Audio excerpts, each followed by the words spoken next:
In a brief but fiery press conference in Udaipura, Raisen, Jeetu Patwari claimed that the BJP government has severely compromised India's internal and external security, criticizing PM Modi's foreign policy. Patwari stated that India stands isolated on the global stage. He remarked that during tensions with Pakistan, not a single neighboring nation, including Nepal or Bangladesh, stood firmly with India. He further alleged that China has betrayed the Prime Minister's trust, labeling the current diplomatic strategy a total failure. Patwari even recalled instances where he felt the Prime Minister's interactions with international leaders resulted in an insult to every Indian citizen. Turning his focus to the economy and local issues, Patwari highlighted the impact of global conflicts like the Iran crisis on the Indian pocket, noting that gas cylinders have soared to nearly 1,500 rupees in major cities. He concluded with a sharp jab at the state government, alleging that the fifth floor of Vallabh Bhavan in Bhopal is no longer run by the chief minister, but by various liquor and sand mafias. Bharatiya Janata party Narendra Modi ji ने जिस तरीके से देश के हालात कर दिए हैं, वो चाहे विदेश नीति के संदर्भ में हो, चाहे देश की आंतरिक व्यवस्था के संदर्भ में हो, देश का आम आदमी बहुत पीड़ित और दुखी है।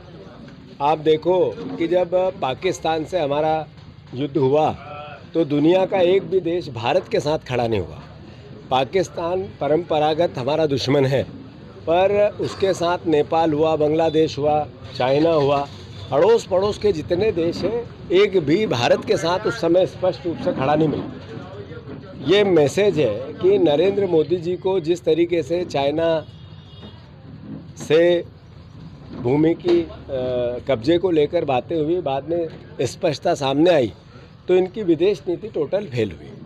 जब ट्रंप धमका रहे थे, बार बार धमका रहे थे पाकिस्तान युद्ध के दौरान, तो ये नरेंद्र मोदी को नहीं धमका रहे थे, वो भारत के प्रधानमंत्री को धमका रहे थे। और ये भारत के प्रधानमंत्री का अपमान नहीं हुआ, ये देश का अपमान हुआ। तो हर भारत के नागरिक को इसका दुख है। अभी जो ईरान युद्ध चल रहा है, इसका असर भारत की व्यवस्था पर, आंतरिक व्यवस्था पर कितना पड़ेगा, इसका आकलन सरकार ने नहीं किया। अभी 1500 रुपये के आसपास गैस सिलेंडर बड़े शहरों में ब्लैक में मिलने लग गया है।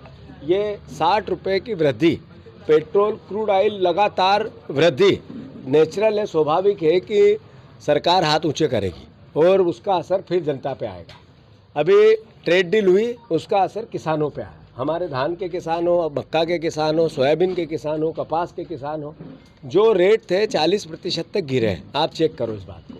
तो मोटे तौर पे नरेंद्र मोदी का, भारतीय जनता पार्टी का काम करने का तरीका किसान विरोधी भी है, आम जनता विरोधी भी है, और बेसिक अगर सही समझे तो देश विरोधी भी है। भाई साहब जी, किसानों का रजिस्ट्रेशन होना था और आखिरी तारीख आ गई और तो नहीं हो ये पाया। किसान कल्याण वर्ष मनाने वाली हमारी सरकार ने, मुख्यमंत्री जी ने जब रजिस्ट्रेशन की बात की तो स्पष्टता से भाषण तो पॉजिटिव दिए, पर पोर्टल बंद कर दिए।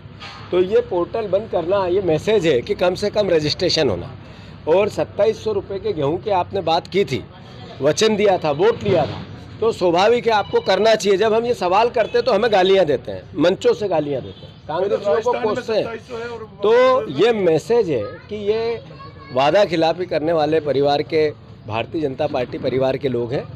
राजस्थान ने 2700 दिया और मध्य प्रदेश में अगर नहीं है, तो ये अपने आप में मैसेज है कि किसानों को धोखा देने वाली सरकार को सबक सिखाना चाहिए। धन्यवाद। देश का अभी उत्खनन चल रहा है सर, उस पर तो ये माफियाओं की सरकार है, बार बार हर तरह का माफिया हावी है।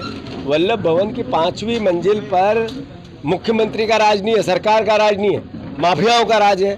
वो चाहे शराब माफिया हो, चाहे शिक्षा माफिया हो, चाहे खनिज माफिया हो, चाहे रेत माफिया हो, चाहे भूमि माफिया हो, सब वहाँ 5वीं मंजिल पे मिलेंगे।